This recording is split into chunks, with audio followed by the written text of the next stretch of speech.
जिसमें संस्कारों की बात हो रही थी कि यदि बालक को, पुत्र को या पुत्री को संस्कार यदि नहीं दिया जाता तो वो अपने जीवन में बहुत सी कठिनाइयों का सामना उसको करना पड़ता है। लेकिन यदि हम देखा जाए कि यदि संस्कार की बात करें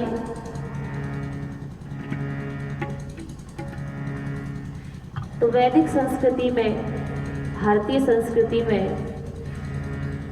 जो संस्कारों का जो मुख्य केंद्र है वो गुरुकुली शिक्षा है। गुरुकुली शिक्षा के अंदर यदि बालक को कर दिया जाए, यदि बालिका को यदि उसमें शिक्षा के लिए भेज दिया जाए तो वो पुत्र और वो पुत्री अवश्य ही संस्कारवान बनकर आएंगे।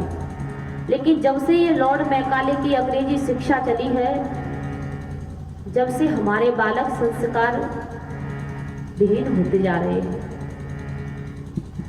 आजकल के बालकों को देखिए, छात्रों को देखिए,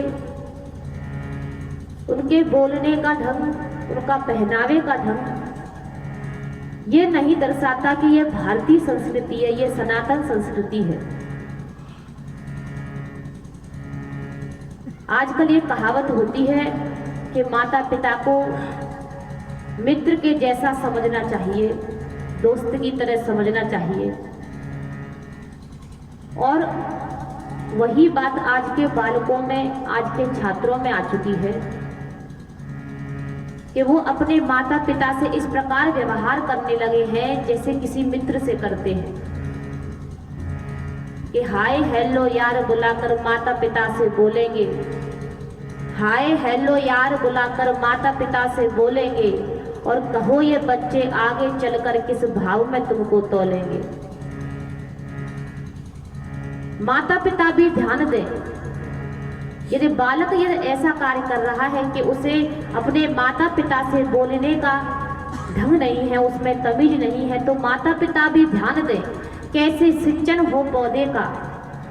जिस प्रकार एक छोटा सा पौधा है, उसको बड़ा वृक्ष बनाने के लिए हम समय समय पर जल, समय समय पर खाद देते रहते हैं, उसी प्रकार माता पिता का भी यह कर्तव्य है कि जब बालक या बालिका जब विद्यालय से आती है तो सिर्फ उसको ये ना देखें कि उसको गृह का कार्य क्या मिला है, बल्कि ये भी देखें कि गुरुजी ने क्या पढ़ाया है, बच्चे ने ऐसा आज नया क्या सीखा, या बालक के अंदर वो संस्कार है या नहीं जो भारतीय संस्कृति के अंदर हो। तो माता पिता भी ध्यान दे कैसे सिंचित हो पौधे का, परिवार की बगिया कैसी हो, क्या माहौल हो घरौंदे का। ये माता पिता का कार्य है। जैसे सभी विद्वजन आपको बता रहे थे, मातृमान पितृवान आचार्यवान पुरुषो वेदा, एक श्रेष्ठ सुसंस्कार बालक बनाने के लिए माता पिता और आचार्य का, इन तीनों का कर्तव्य होता है। लेकिन हम छोटे से बालक को आज अंग्रेजी शिक्षा के लिए भेज देते हैं और उसका पहनावे का ढंग, उसको बोलने का ढंग सब कुछ बदल जाता है और इससे माता पिता बड़े प्रसन्न हैं। लेकिन आगे आने वाला भविष्य पता नहीं क्या दिखाएगा। इसलिए माँ का जो दर्जा है, जो एक नारी का दर्जा है, वो सबसे श्रेष्ठ और सबसे ऊंचा माना गया है। महर्षि दयानंद जी लिखते हैं कि बालक को 5 साल तक माता के पास संस्कार और शिक्षा लेनी पड़ती है, क्योंकि उसको माता से बड़ा ही प्रेम होता है। और 5 के बाद 8 साल तक पिता, और 8 के बाद जब 9वां साल जब शुरू होता है तो उसको आचार्य कुलम यानी कि गुरुकुल भेज दिया जाता था। लेकिन अब तो ऐसा नहीं है। अब तो सभी चाहते हैं कि हमारा बेटा इंजीनियर बने, डॉक्टर बने, लेकिन कोई ये नहीं चाहता कि हमारा बेटा, हमारा पुत्र एक अच्छा इंसान बने। एक संस्कारवान मानव बने, तो देखिए समाज में कितनी एक दूसरे को देखकर हम लोग आज समाज में चल रहे हैं, और यही हमको पतन की ओर ले जा रहा है। माता, पिता और गुरु, और एक है प्रभु यानी ईश्वर। इन तीनों से तो, माता, पिता, गुरु से तो हमें संस्कार मिलता है, लेकिन परमात्मा ने ये जीवन दिया है, परमात्मा का भी धन्यवाद करना चाहिए। तो आइए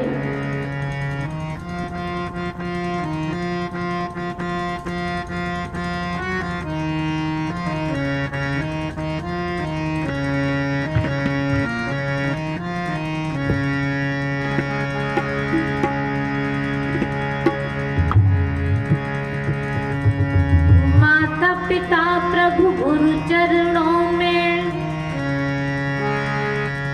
माता पिता गुरु प्रभु चरणों में प्रणमत बारंबार।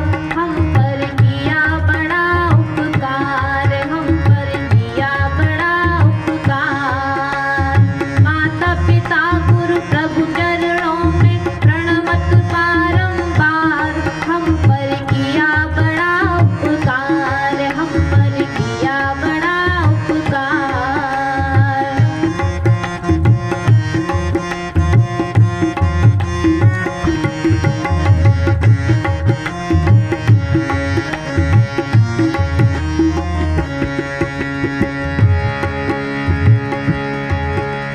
और देखिए माता पिता गुरु और प्रभु, इन चारों के कर्तव्य इस भजन के माध्यम से मैं सुनाऊंगी।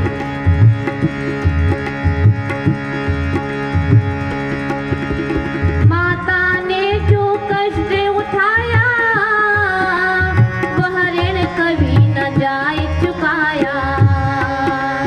माता ने जो कष्ट उठाया, वह ऋण कभी न जाए चुकाया।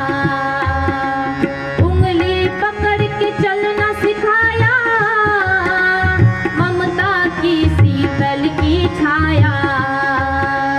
जिसकी गोद में पल कर हम, जिसकी गोद में पल कर हम कहलाते होशियार, उनका ऋणी है ये संसार, उनका ऋणी है ये संसार। माता पिता गुरु प्रभु चरणों में प्रणमत बारंबार। उनका ऋणी है ये संसार, उनका ऋणी है ये संसार।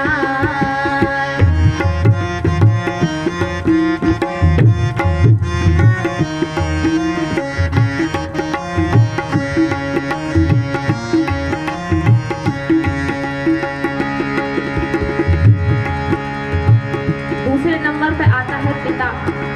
पिता के क्या क्या कर्तव्य हुए? पिता ने हमको योग्य बनाया, कमा कमा कर खूब खिलाया। पिता ने हमको योग्य बनाया, कमा कमा कर खूब खिलाया। पढ़ा लिखा गुणवान बनाया, जीवन पथ पर हमें चलाया। जोड़ जोड़ अपनी संपत्ति, जोड़ जोड़ अपनी संपत्ति बना दिया हकदार। उनका ऋणी है ये संसार, उनका ऋणी है ये संसार।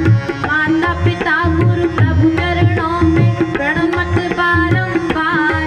उनका ऋणी है ये संसार, उनका ऋणी है ये संसार।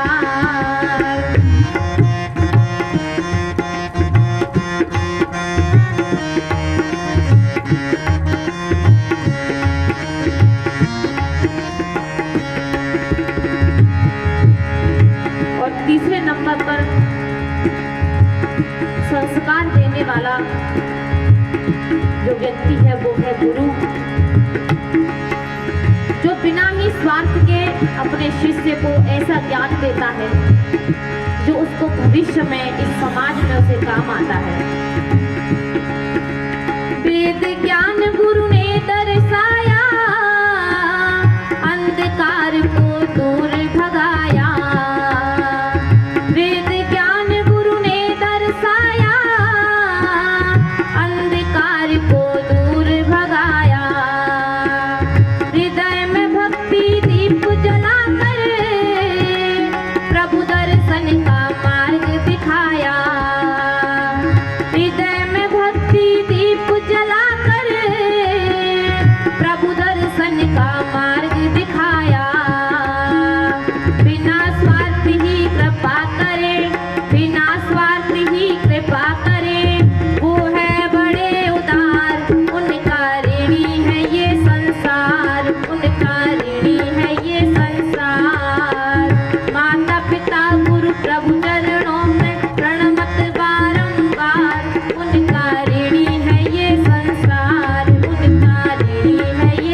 श्रेष्ठ बुद्धि और ये श्रेष्ठ तन दिया।